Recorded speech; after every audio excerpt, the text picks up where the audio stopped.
नमस्कार मित्रों, जय श्री कृष्ण। मैं एस.एम. कथूरिया वैदिक प्रेरिक से बोल रहा हूं। आज की चर्चा का विषय है कुंभ राशि।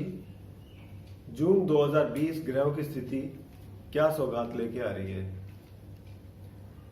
इससे पहले कि मैं शुरू करूं, आपसे विनती है कि अगर आपने मेरे चैनल को सब्सक्राइब नहीं किया तो कृपया सब्सक्राइब कर दें और बेल आइकन को जरूर दबा दें।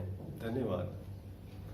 सबसे पहले देखते हैं ग्रहों की स्थिति क्या है कुंभ राशि वालों के लिए जून में। लग्न में मंगल का गोचर है, जो 18 तारीख को ये धन भाव में मीन राशि में शिफ्ट हो जाएंगे। चौथे भाव में सूर्य और शुक्र का गोचर है। पंचम भाव में राहु और बुध का गोचर है। अष्टम भाव में चंद्र का गोचर है। एकादश भाव में केतु का गोचर है और द्वादश भाव में शनि और गुरु की युति है मकर राशि में। तो ये थी ग्रहों की स्थिति। अब जून में कुछ खास बातें हैं। एक तो ये कि 5 तारीख को चंद्र ग्रहण है और 21 जून को सूर्य ग्रहण है। साथ ही में 3 ग्रह वक्री चल रहे हैं राहु केतु के अलावा, शनि, गुरु और शुक्र। और 18 तारीख को बुध भी वक्री हो जाएंगे। तो इसका मतलब ये कि 4 ग्रह वक्री होंगे।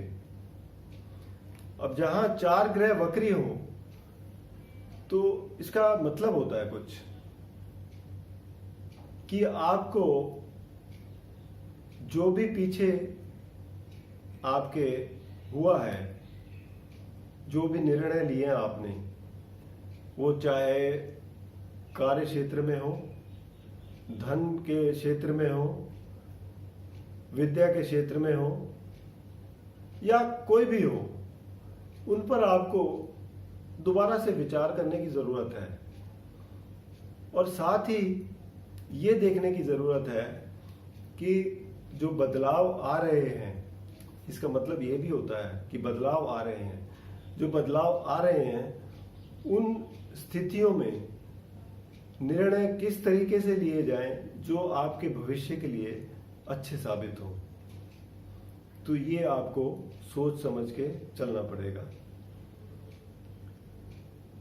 हालांकि जो वक्री ग्रह हैं वो क्योंकि पृथ्वी की कक्षा के नजदीक होते हैं इसलिए वक्री दिखाई देते हैं और प्रभाव भी अधिक देते हैं ये। तो आइए सबसे पहले देखते हैं भावों के हिसाब से कैसी रहेगी स्थिति। लग्न का स्वामी शनि द्वादश भाव में गुरु के साथ बैठे हैं। अब द्वादश भाव में लग्न के स्वामी हालांकि अपनी राशि में है तो कोई बहुत बड़ी चिंता की बात नहीं है। हाँ, ये कि यहाँ पे ये आपको खर्चे जरूर बढ़ा रहे हैं, तो खर्चों का ध्यान रखिए। साथ ही में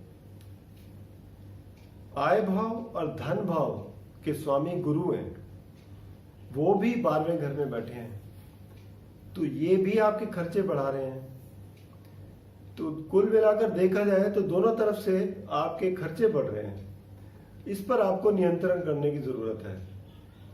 इसलिए कहते हैं ना कि दोबारा विचार करेंगे आप और निर्णय ऐसे लें जो आपके फायदे के लिए हो।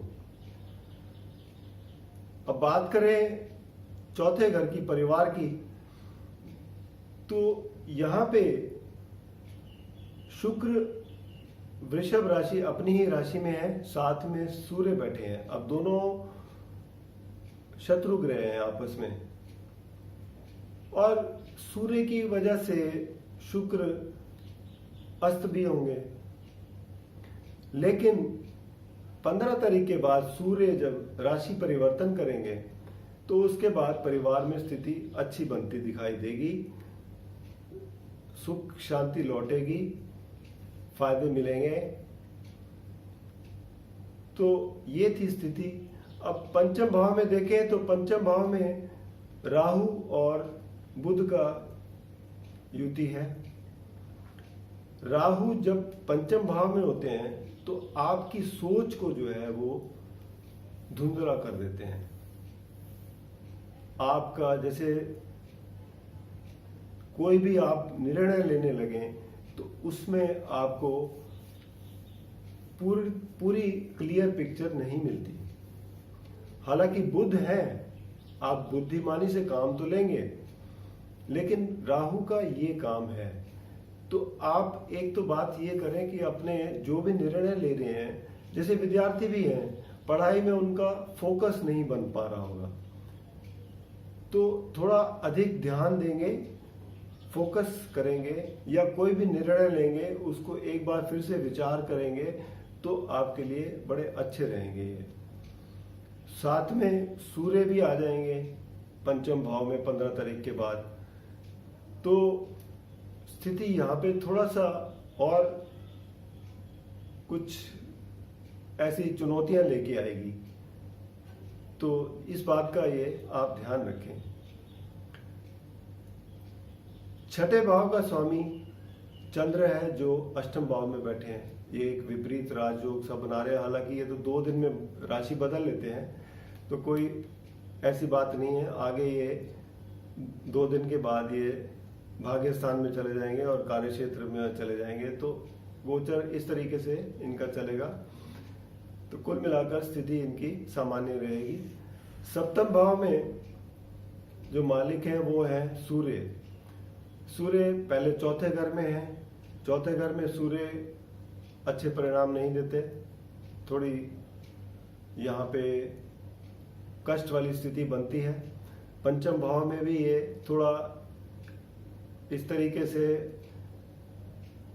आपको देंगे कि आपको अधिक मेहनत करनी पड़ेगी, कुछ सोच विचार करना पड़ेगा।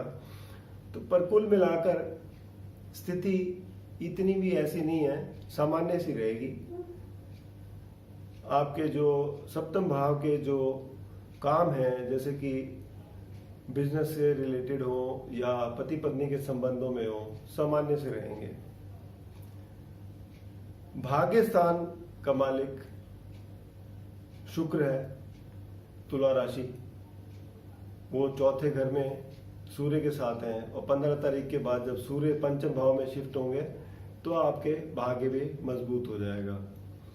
दशम भाव जैसे कि मैंने बताया, यहाँ के स्वामी मंगल हैं जो लग्न में बैठे हैं। दशम भाव का स्वामी लग्न में बैठा हो तो ये इंसान को मेहनती बनाते हैं, कार्य क्षेत्र में तरक्की दिलवाते हैं और अच्छे परिणाम देते हैं।